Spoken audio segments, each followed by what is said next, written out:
from the Michelob Ultra Studio. Michelob Ultra. Superior light beer. 2.6 carbs, 95 calories. Did you see who had that interception on Bridgewater at the end Your of guy, practice Rosh today? Ginkowski or something? Close. Here's Nate Kreckman and Andy Lindahl.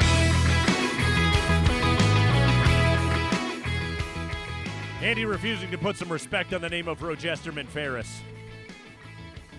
Big interception today, too. Wrap up practice on Teddy Bridgewater.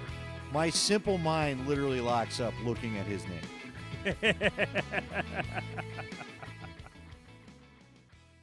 Kreckman and Lindahl, Altitude Sports Radio 92.5. Yeah, the Broncos did do the incompletion drill yesterday. I like this one from Josh. In high school, our soccer coach, who played some professional soccer, would kick the ball as high in the air for us to do headers. That from Josh. That's just a perfect way to concuss everybody, right? Just blast the thing, 150 feet into the air and be like, just get under it and stick your head right under it. Why not? By the way, do they I was watching a new episode of Ted Lasso the other day. Yeah. I don't have a kid in soccer yet. Do they restrict headers at the youth level these days because of concussion concerns? Because they did on the show. I assume that's a thing. Really? Yeah. They did on the show. I have not been to a youth soccer practice since I was 12, but apparently that's a thing. Are the youth players wearing – I legitimately think the youth players are the ones – maybe I'm wrong, like no youth soccer in the last decade for me. Yeah, anybody help us out here, 30933, shop on text line. They're wearing the things that the Broncos linemen were wearing, right? Is that Little not a soccer heads? thing? Yeah. Someone else told me they were for rugby, good. too. Okay. It didn't – I mean, look, what they were wearing were pretty big to try to get – although we've not seen anybody wearing them lately. But no, they lost those things. Did you notice that? Now that you mention it, those things have disappeared. Well, they don't look like they're light. I imagine it adds a little – it probably makes you feel a little weird with that extra – they don't look like they're uber heavy. Yeah. But, it's your head. I don't want to feel like I'm a bobblehead, right? So – probably a good thought. Maybe needs some refining. We'll see. Yeah. So yeah. Here we go. From the 800. Dumbest thing I did in football practice was practicing water breaks during a timeout. Different players got water first. What? I mean, if you only have so much time in the timeout, and you want to make sure that everybody is hydrated, and you want to make sure that hydration is prioritized. It's the little things, Andy. It's those little details that separate the champions from the also-rans. Yeah, we had when I wasn't the head coach a few years ago, we had a guy. We had this guy that loved, like, he was a cross-country star, and he would make our guys go on the longest runs. And I was like, dude, you're gonna make half the team quit. I'd quit, right? Yeah. I mean, you're gone for like 30 minutes. Where are you running to? And how, frankly, are we even keeping track of where everybody is, right? So, Do you remember we used to have to run? I went to Mullen, okay? And this is the old Mullen, not the new Mullen now, where we had to run around the Fort Logan Mental Health Center. There were soccer fields dead in the middle of the mental health halfway houses. And the things that would get yelled to us by the residents there were, that'd make you run a little faster. Threats were made. Is all I'll say. I was always like, can we find a different route, okay? I think I might be safer running along Sheridan than some of the things being threatened to be done to me by some of the residents in this house. I tell you what, though, man, if you just, just run laps around like a correctional facility or something like that, let the inmates heckle you a little bit. I bet you could speed up some times a little bit. I bet you could get some PRs like that.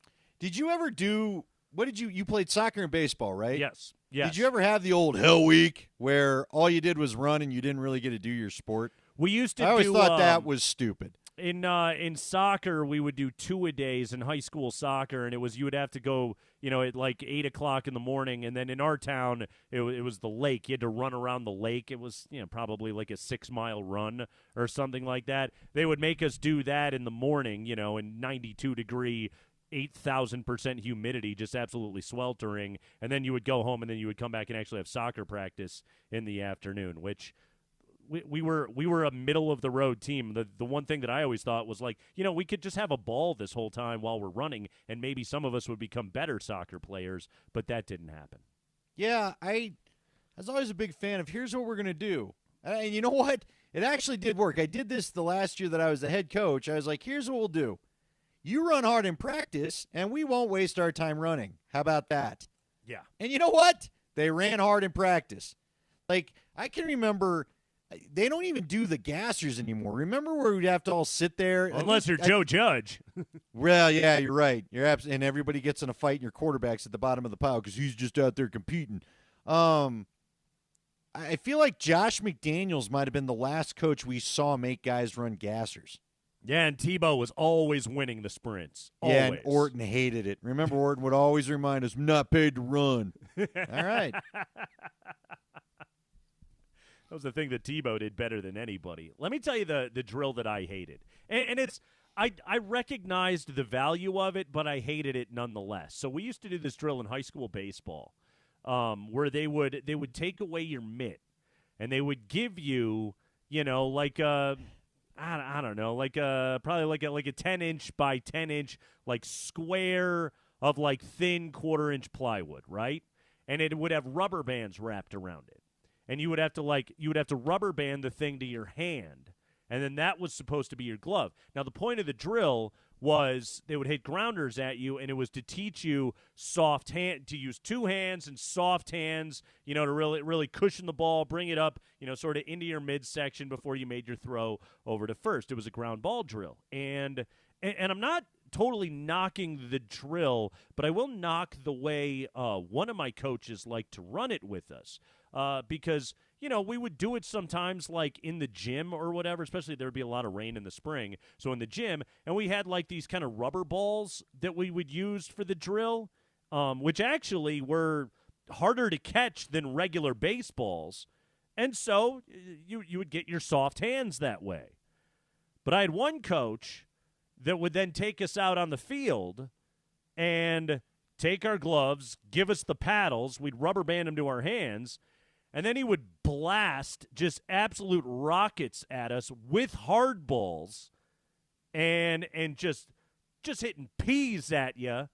And you were supposed to soft hand these things. Like, we would crack. The paddles would get cracked. They would just bust down the middle. Like you'd get splinters. You would inevitably, like, jam a finger trying to get your right hand over the ball. It was the most painful thing. And I absolutely hated that coach for that. Like, again, good drill, but if you turn it into something else, you're just trying not to die, and it's not a fun drill. Yeah, that didn't make the Tom Amansky's video, it doesn't sound like. No, we were not back-to-back-to-back national champions either. Yeah, there's just sometimes as the coach, you're like, hey, let's calm that one down. Let's just calm that one down. Let me ask you this, because when they're doing, and the midday guys asked me about this, and Nate, I don't have a good answer, and you've been out to almost as many practices as I have, save one or two. Who is the leader on this offense? Who is the leader that maybe would tell the coach, that drill? That is stupid. They know how to throw, or I know how to throw, because I don't know that it's Teddy or Drew just yet. But does this offense have a voice that, A, can tell the coaching staff, now, what are we wasting this for? And B, more importantly, tell the guys this isn't good enough. We got to do it better. Because here's the thing that I think a lot of us on my part of the hill was surprised about today. You had both vying quarterbacks for a starting position and on interceptions in their period. And that was how practice ended. And you're just going to end it on that? Yeah. Do you think if look, I like I like Vic Fangio. Fangio but again, giving wins to the defense. Yep. Right. If we have an offensive-minded head coach, are you allowing – and again, we know your defense is good. They don't probably need any more feel-goods right now. There are times where you wonder, are they a little bored? They're so good, okay? Why not make the offense – you did it wrong, we're doing it again. Or why not an offensive player say, no, we're doing that rep over. That stunk. Again, I realize we don't have a Peyton Manning on the team, but I feel like even a Case Keenum – might have said, no, we're doing it again. Give me the drive again. I think if Teddy was the starter, he would. I don't know if there's a single other person on the offense that would. They don't have any Is that veterans. not part of the problem of what Right. we're dealing with? They don't have any veterans. They really don't. Everybody's young. Everyone's still finding their way, and nobody knows exactly what the offense is. You're right. It's an indictment of what they are offensively. Absolutely right. I think Joe Flacco wouldn't have let that crap go down, believe it or not. I'm with you. They don't have that guy right now. And Bridgewater maybe could be it just because of his time in the league and the amount of experience that he has, but he's just another guy in a position battle right now. They don't have that dude. They need it, though, Nate. They need it. And It's- again, I don't, why not even Pat Shurmur? Why can't Pat Shurmur say, hey, I hate what I saw. Let my guys do it. Just where is it on the offensive? I'm missing that kind of red rear end that you get because you're sick of dealing with this. Yeah. And the compete. Let me ask you this. It speaks to the identity of the team, though, doesn't it? This is Fangio's team. It's a defense team. That's what they are. That's fine, but sooner or later, do you feel like maybe this is for the other side? I'll let you percolate. I'll let this simmer in the pot for you. Do you feel like either quarterback is truly competing out there, or are they just being robotic to try to win the job? Mm-hmm. Yeah, there's a part of that problem right now. By the way, kids can't head the ball in soccer these days. I've learned that. Wow, no headers till high school. Did not. Some of you were saying, "Wow, that's maybe that's what's wrong there. Maybe that's why I can't stick to a clock because I was heading the soccer ball when I was 8 years old." All right, it's Altitude Sports Radio. Kreckman and Lindahl. Altitude Sports Radio 92.5.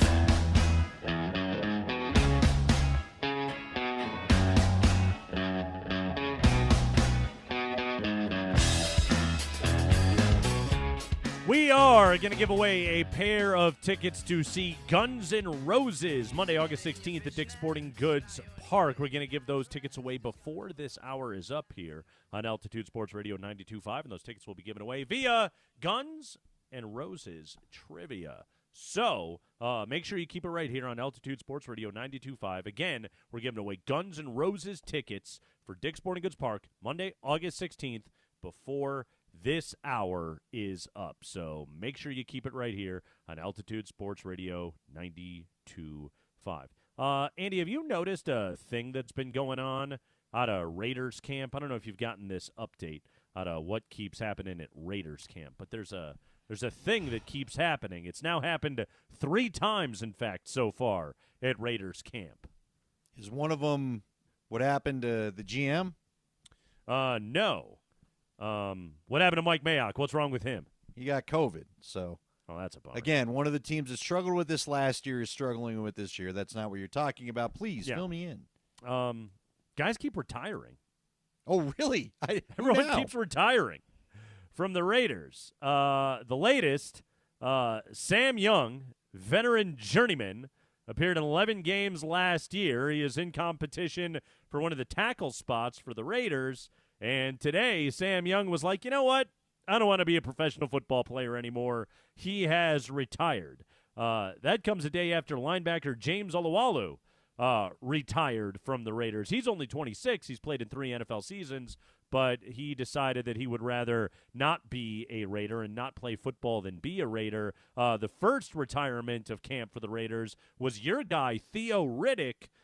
He had tested positive for COVID, and then when he got the diagnosis, he said he had already been contemplating retirement, and that was just his sign, I'm done with football. Yeah, 3 players have retired in the first week of training camp for the Raiders. Yeah, that's when you tend to sign some of the older guys. Yeah. That's what happens. You know what's funny, though? Who brought up the hot seat for John Gruden over the last couple I don't remember who, but again, how could there be a hot seat for him? There isn't. He's a 10-year contracted guy. That's why you don't do a decade-long contract for any coach. Yep. Yeah, they can't get rid of him. They can't afford to get rid of him. He's not going anywhere. So, just quit, baby. That's what's going on with the Las Vegas Raiders. Mm-hmm. Well, that's too bad for them. That is too bad for them. Yeah, everybody just keeps quitting. I got an Olympic story that I like. Well, there are a lot of nice things happening at the Olympics. But Andy, I sent you over this article on Twitter. You got to see this picture, okay? So, equestrian jumping. The qualifiers for equestrian jumping were yesterday, okay? And apparently they kept having an issue where a number of horses on one of the jumping obstacles, a number of the horses got spooked. And the reason why is because, sort of having decked out the course in Japanese theme, there's a little statue of a sumo wrestler on this one jump, and it's apparently freaking the horses out. According to British writer Harry Charles, he said, as you come around the corner, you see a big guy's ass. Adding Ireland's Sean O'Connor, there's a lot to look at. Israel's Teddy Vlock saying, quote, "It is very realistic. A life-size sumo wrestler positioned next to the 10th obstacle on the 14-jump Olympic course may have distracted several horses in qualifying for the individual jumping final Tuesday night. A few pairings pulled up short of the barrier, accumulating enough penalty points to prevent entry into the finals. The statue is positioned to the left of a jump, hunched over and seemingly ready to attack. The sumo wrestler is facing away from approaching riders, meaning that when they complete a sharp turn to take on the jump, the first thing human and horse see is the wedgie created by the wrestler's mawashi." One of the riders saying, quote, "I did notice 4 or 5 horses really taking a spook to that," close quote. Yeah, it is it's a lifelike statue for sure. Yep. Mm-hmm. There's also the thing that's under the steeple that they're jumping over. Yep. It just looks like, again, I'm not a horse guy, but I've got horse friends that will tell you about you. I mean, one of the things you got to do is be careful. Hold on. Are you your horse friends? Are they friends that are horses, or are they friends that like Well, horses? I mean, it depends on what I've had that day. Sometimes if too much coffee, I've got friends that are horses. But in this case, I'm speaking of guys like Mark Johnson and the Dissett family, where one of my friend's daughters rides in the I'm going to forget the name now. Who is it? The Cheyenne? I don't know. They ride the Westernaires. That's what I'm looking for. The Westernaires is who I'm looking for. So, yes, I know horse people. You don't want to spook the horses. And this thing looks like it would not. This thing would not only spook the horse, it would probably spook your dog. Mm-hmm. Right? I mean, the guy. Yeah, it's an odd pose. It's an odd statue. Period. If any human walked around a corner and saw that, it would freak him out. Just big fat sumo wrestling wedgie sticking out right in front of you. How about that? He looks like he's about to quit his job and do something on the desk to make sure he's never asked back. I think that's just a sumo pose, but they're very similar. Yeah. Remember the Andy Bernard Office episode? Similar to that pose. How about that, though? You train for 5 years, okay? You and the horse, you're always jumping over stuff. You're locked in. You know the entire routine. You get into the Olympic Games, and a plastic mold of an ass is what is going to end your dream of a gold medal. I wasn't aware you were going to decorate our steeple course, right? Can we just jump and be done in a normal fashion? We understand you want to add a cultural, and that's great. But I'm sure even the horses from the home country don't need this here. It's distracting to them. Yeah, it's like Tokyo horses don't want to see that. They decked it out like an amusement park. It looks like Casa Bonita down there. You don't need that. Just have the fences. Have them jump over those. Are they called fences? I don't know. It's steeples, I think, but I might be wrong about that too. Sounds good. Hey, man, that sumo statue is the equivalent of the Puff the Magic Dragon in Black Bart's cage, where you're like, why is that here?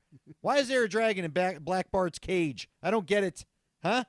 Get that thing out of here. Do you know the guy that I felt bad for? I believe it was a guy, that runner that we saw that tripped on his long jump attempt, and he just fell. I'm like, oh, man. Like, my heart bleeds for that guy. And now he's a meme, and everyone's got a funny tweet. And that poor guy trained for 5 years to have that happen in the big moment. That's why I could not be an Olympic athlete, man. 5 years of training for 2 minutes of pressure, that's rough. I tell you what, too, like this particular games, like training for the Olympics, and especially in like the really dangerous, like gymnastics, like Simone Biles, like training for 4 years sucks. Imagine training for the 4 years and your body is just broken. You're mentally drained, but you're like, I just got this one competition that I got to get through. And then they're just like, oh, by the way, yeah, we're going to move the finish line. It's going to be a whole nother year that you have to deal with. No, by the way, that year, it's going to be a pandemic year, and you're going to spend it by yourself. I don't know how many athletes were just like, F this, I'm not doing it, but I bet it was more than we even realize, besides just Simone Biles and her high-profile mental drainage that she was dealing with. Yeah, it's a tough deal. The Olympic athletes have all my respect because, again, all you put into it, and it's not like it's an NFL season. It's not like it's an NBA. There aren't 16 more of these to try again. This is it. You got 2 weeks, and the swimming's the same way. That guy that tripped, I felt so bad for. This is a good tweet that we got from our friend Tyler Maughan. I turned on Nate Kreckman and Andy Lindahl right in time to hear Andy totally out of context say, I'm not a horse guy, but I have horse friends. Look, I'm a well-rounded individual. I talk to many different types. I got horse friends. I got dog friends. I got some cat friends. Do we need to do a horse draft today here on the show? Know well, so what do you got? You got the Black Stallion I always liked better than Black Beauty. What about Hi-O Silver Away? That was a pretty strong one. That was the Lone Ranger's horse, yeah. Mr. Ed could good. talk. That was a good horse. Mr. Ed was weird. The thing was weird. What'd they give him, peanut butter, right, to make the horse move his mouth that way? On his gum so he could talk. What are we doing here? What about War Horse? Remember War Horse? What about Seabiscuit? Seabiscuit is a strong movie horse. Horse draft today here on the show. I mean, what other famous horses do we have? BoJack Horseman. What's Gronk? Isn't there a Gronkowski in that a horse?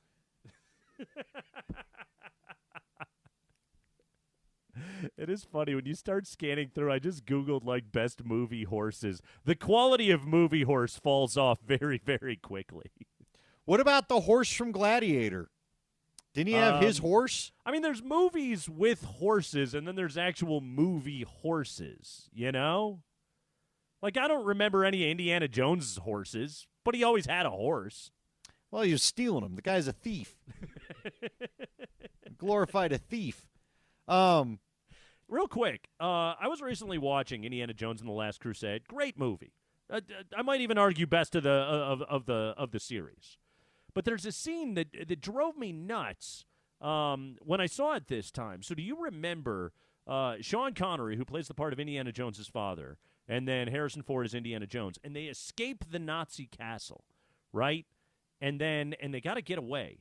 And so they steal like a little tandem motorcycle, like a motorcycle with a sidecar.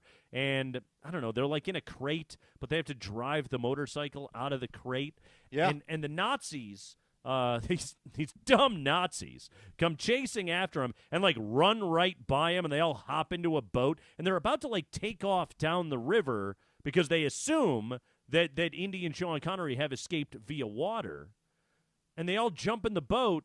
But, like, rather than just wait for them all to take off, Indy then bursts out of the box and rides off in his motorcycle. If he waits another 30 seconds, he's gone scot-free. Now we have to have a huge motorcycle chase because he couldn't hold his powder. Yeah, if you're looking... I mean, cinematically, it made for a better scene, but it was idiotic. If you're looking for realism and what would happen in Indiana Jones, I mean, what about the balloon? In the Last Crusade where they're in the big blimp and they pop the blimp and everything, you know what I mean? It's not realistic. They fight off the guy in the tank. They fly off in a plane. They get onto a plane, and then they fly off of the blimp. Okay. It's a Zeppelin, actually. Here's all I have to say. This was, again...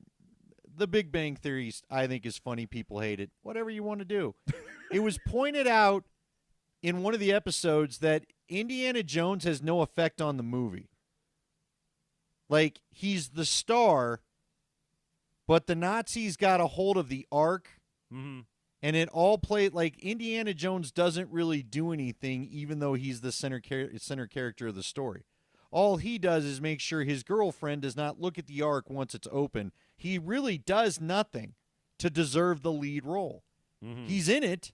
He's a part of it, but ultimately doesn't deter the Nazis from actually getting the Ark, taking it to their place, and opening it up. He's very charming. He's very handsome. I think that's all Harrison That's Ford has fine. to He's be. he's the worst centerpiece character of anything. He throws himself into the situation, but when you really think about it, he did nothing to affect the actual plot of the movie.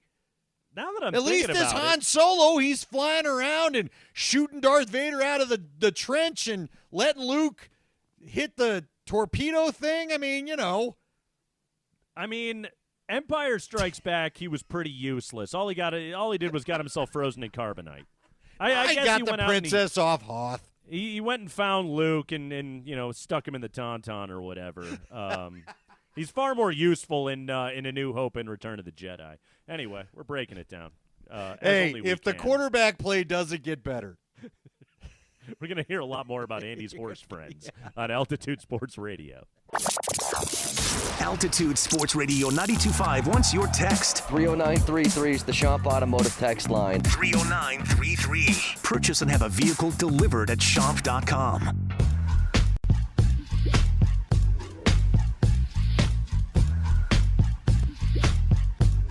We're going to give away Guns N' Roses tickets before the hour is up. They're playing at Dick's on August 16th. You can be there, so make sure you keep it right here on Altitude Sports Radio 92.5.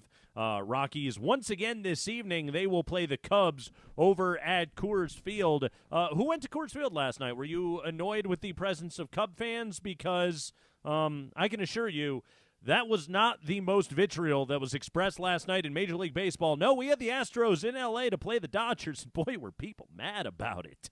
Wow. Whew. Number one, whose idea was it to make so many inflatable garbage cans? It feels like an odd item to make as an inflatable item, but the sales went through the roof this week in Los Angeles. Did you notice that? I had not seen the video. I'm starting to understand this is more than beach balls at a concert, apparently. Huh? It felt like there were hundreds of those things flying around last night. Plus, there appeared to be a lot of angry Dodger bros that decided to pick fights with any Astros fan that showed up last night. At one point, I saw a cell phone video going around Twitter of a fight in the lower section of the stadium, and then they just panned to another fight in the next deck directly above the fight that was happening in the lower section. The boos were vicious, balls were thrown onto the field, and yet through it all, the Astros got the victory 3-0 last night over the Dodgers. Boy, who made more moves, the Yankees or the Dodgers? How have the Dodgers done since the deadline? I haven't been following because we're in football mode now, but Yankees, at last we checked, you had the cat yesterday when the Yankees were losing 7-1, and now we've got the Dodgers and their inflatable trash cans and angry fans as they lose 3-0 to the Astros. Well, pretty much since the deadline, all they've done is play the Diamondbacks, so they did fine. Oh, okay. Right. How many we got? How many between the Dodgers? Is this a 3 or a 4 game set?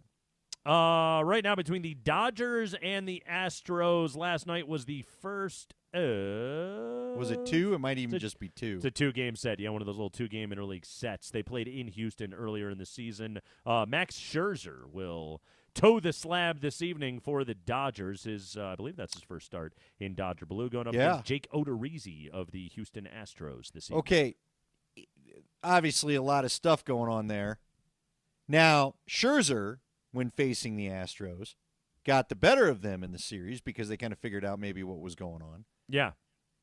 Does Scherzer have, and I know this isn't your thing, but an unwritten rules guy, if Tony La Russa is running this thing, does Scherzer have to throw to Stroh because that's how you... He's like welcomed into the crew is that how now. Right. You buy goodwill from both the fan base and your new teammates by plunking Altuve or something. Sure. I mean, Altuve or Correa, I think there's only 5 Astros left from the 2017 team.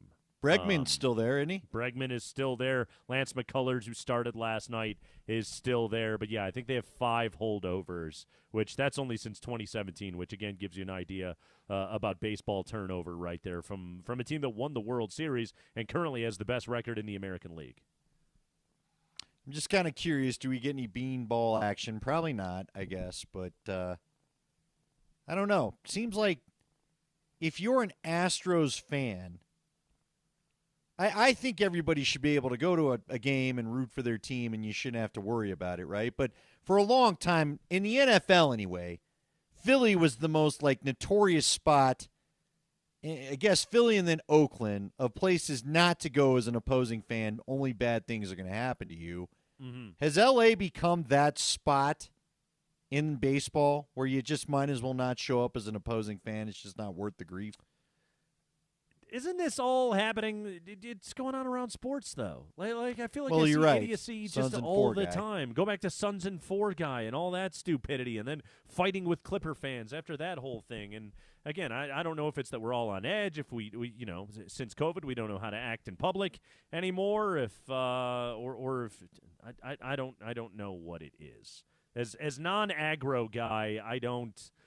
I can't say that I understand the psychology of wanting to go to a ball game, which you would think would be a relaxing activity filled with eating peanuts, drinking beer, and taking in a ball game, and end up wanting to punch somebody. Well, okay, we're going to get a little bit deep, I guess, on this, Ooh. but to me, has Twitter turned what used to be good-hearted ribbing and trash-talking into something that's just taken more personally or vitriolic or whatever the word would be? Is there more, Nate, people have always been annoyed with Cub fans. People have always been annoyed with Cardinal fans or Yankee fans or Red Sox fans as they roll through. Mm-hmm. But again, people seem to be more and more we get more and more texts of how much you hate having these teams in town, when before you took pleasure. Like last night, I hope you'd welcome any Cub fan that wanted to come because you got to talk trash. You got the better of them. Hey. You got the other side, and we all laugh and we walk out. I just don't know if it's a Twitter thing. I don't know if it's we all communicate through phones and we've forgotten how to be human to each other, because they're dealing with it in the restaurant industry too, mm-hmm. where people just can't seem to be chill that, not everything is going to go perfect on a restaurant visit. But I don't know. It is disturbing that what we do as a pastime is igniting violence in people for some reason. So I don't know why. Now, again, if you're an Astros fan, it's head on a swivel time, unfortunately, if you're going to go inside. Well, I'd pass this up. This is probably one you don't need to go be Captain Tough Guy. I'm not afraid to go root for my team anywhere at. Just let it probably seems like a bad idea, but it's too bad that it's that way. Or have a sense of humor about it. Make fun right. of your own team. You're allowed to do that, right? Yeah, because guess what? You're not giving the ring back. The trophy's not gone anywhere. And guess what? The guys on the team, they don't know you, and they wouldn't like you anyway. So yeah, they're not helping you out of your situation.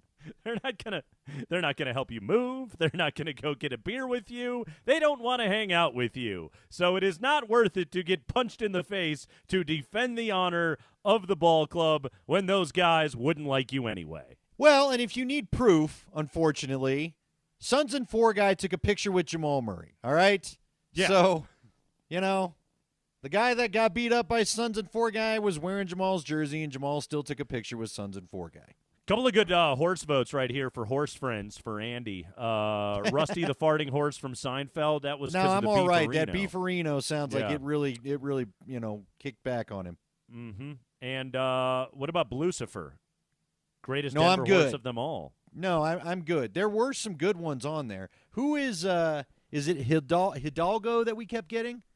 Who was the one? It was a movie with Viggo Mortensen that I never felt the need to click on the on-demand menu. By the way, there is the texter from the 635 who said I was remembering EJ's horse Landeskog. We should have brought that up. I'm very sorry. What about Jokic's horse, Dreamcatcher? Yeah, It's a strong I'd like to be horse. friends with them. What about Yeah. Buttercup? We got Buttercup from Half Baked. I don't remember that. Butternuts. Oh, is that what they said? Buttercups. Well, Buttercup was the name, but I believe Harlan Williams referred to him as Butternuts in the movie. Yeah, he kills the horse, and that's how he ends up in prison. It's pretty in-depth plot, man. Real Oscar snub. Half-baked. Yeah, well, I'd like to do. I've said long time now. Give me the real guy Oscars. Give me the movies we actually all went and saw, not your artsy-fartsy stuff that Nate Kreckman and his wife are going to take in because they have nothing better to do. Wow. Well, no, didn't I got halfway through, and I'm like, don't I remember Nate telling me he was catching up on the Oscar movies? Aren't you doing that? Abby, I'm sorry. I don't mean to include you in this. Just have nothing better to do. I mean, we Come don't, on, but isn't that that's why you besides the see an point. Oscar movie? What Oscar movie have you been like, oh, man, like you needed to see An Officer and a Gentleman? Like, what's the one Elaine got fired over? What was the one that she hated? The English Patient. The English Patient. You had to see that? Aren't most guys, isn't like if you're an Oscar movie, don't you have to be like 2.5 hours? Bro, I got 90 minutes, maybe an hour 45 for you. That's it. That's all you get. Then I get uncomfortable in the movie seat and I need to move. I don't care if it does recline nowadays. I need to get out of here. I need to do something else. Oh man, it's just give this guy his repeats of the Big Bang Theory, and he's happy as can be. Come on, let me watch some Star Wars some more. Nah, I'm serious. How many Oscar movies are you like? We're not done yet.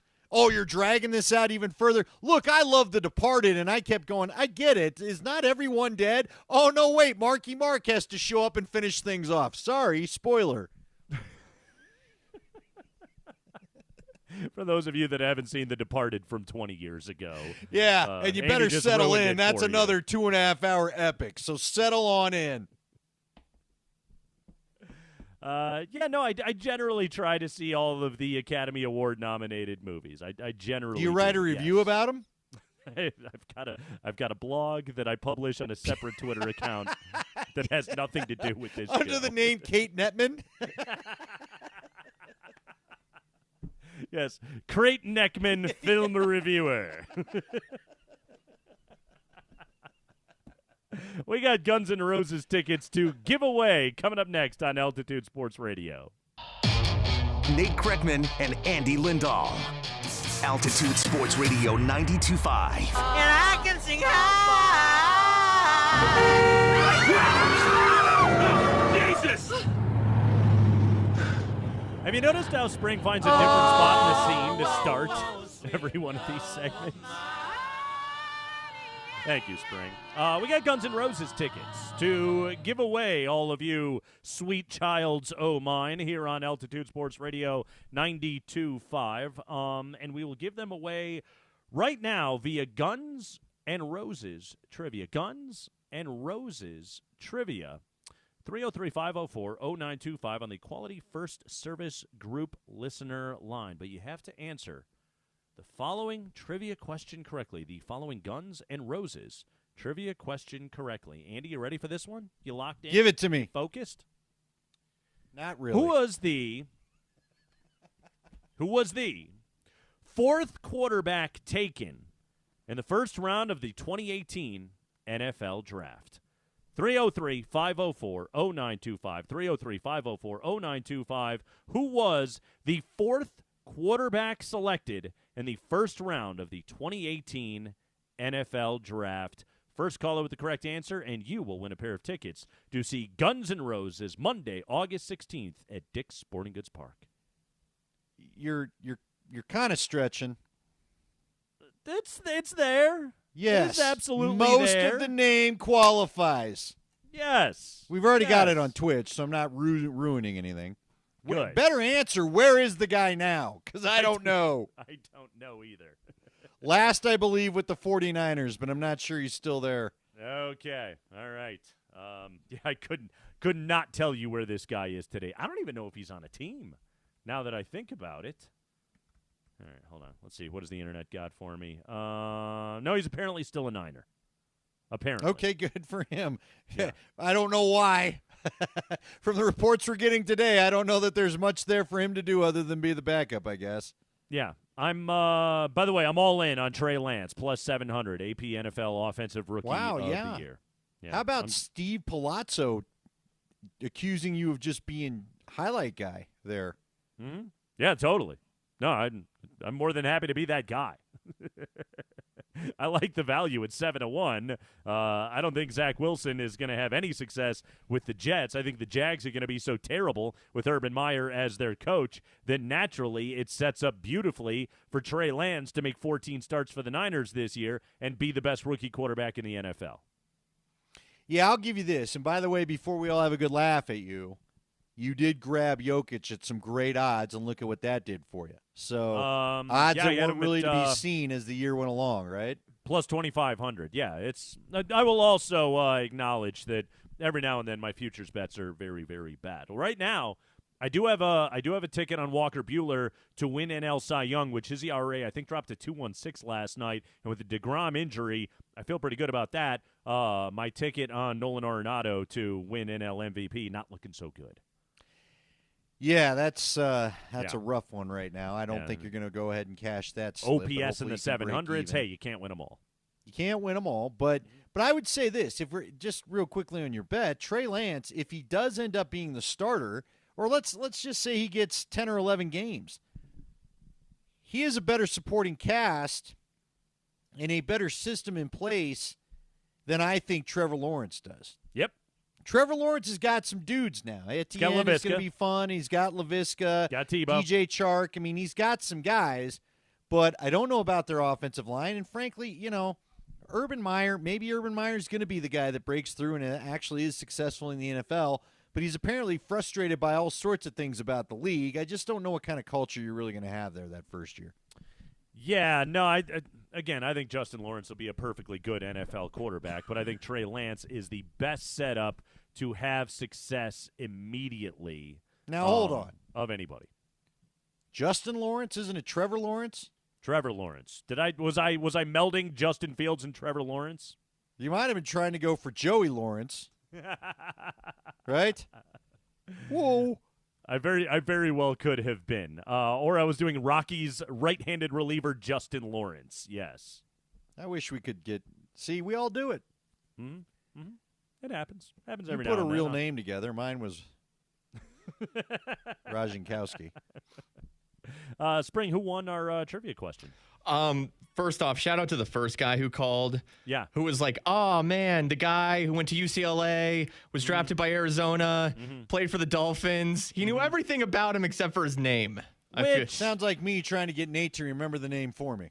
Again, tease up the trivia thing. Come on. It's Guns N' Roses trivia. Sorry. Yeah. That's you gave him a hint. The winner was Joe.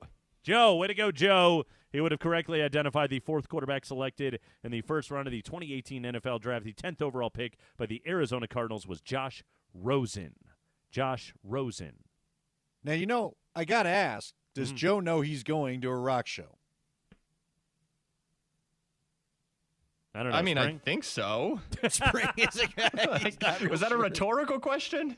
No, because again, I've done this for a long time. When you mix up genres like this, sometimes people think they're winning sports tickets. And I'm just curious how many fans are going to end up going to this Guns N' Roses show going, what's this? I think a wide swath of our audience likes to rock a little bit. I would agree. That. Look, I think it's going to be a full house. I bet you it's sold out.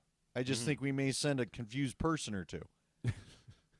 Because they think they're going to see Guns N' Roses. Yeah, you know what I'm trying to do subliminally? I'm trying to ask our fans to pay attention to what the prize is before you call in. Because if you don't want it, somebody actually does. That's all. That's all I'm trying to say. I've had people when we gave away Broncos preseason tickets at the other place be like, where are the seats? Dude, if you don't want to go, then don't go. They're in the 500 level. That's where they are. You know where the good seats are going? To people that paid for them. Do you want your free seats or not? That's all. Man, nothing hotter than a Thursday night in the 500 level for preseason game number 4. I've got a fake promo we once made about that. I'll have to send it to you guys in private. We can't play it on the air.